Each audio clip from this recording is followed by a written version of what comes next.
Pas moins de 26 degrés ce matin à Villenave-d'Ornon et un soleil de plomb de plus en plus éprouvant pour les coupeurs et porteurs du château de Coinces.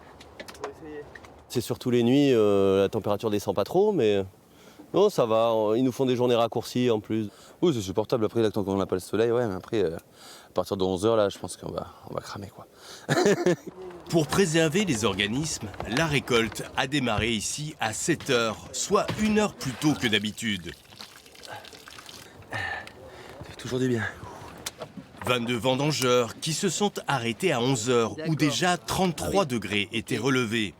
L'idéal serait de commencer vers 4-5 heures du matin. Là, c'est là où on a les températures qui commencent à devenir les plus basses.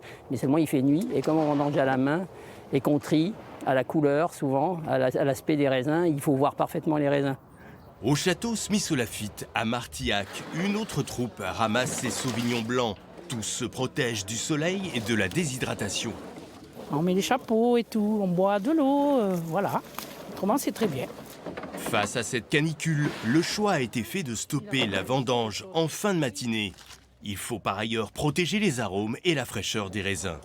Ce sont des parcelles qui sont plutôt sujettes à souffrir justement de cette température extrême. Elles sont avec un joli équilibre, on a des très belles acidités qui sont préservées. Il faut les ramasser pour éviter d'altérer cette vendange. Après un passage en chambre froide, les raisins sont triés et préservés le lendemain matin à 7 degrés. Malgré ces températures extrêmes, la qualité est bien là. C'est un millésime que j'appelle postmoderne, c'est-à-dire définitivement marqué par le nouveau climat, qui est quand même un réchauffement qui nous donne des maturités qui sont meilleures qu'avant et qui nous permettent de faire beaucoup plus souvent des très grands vins.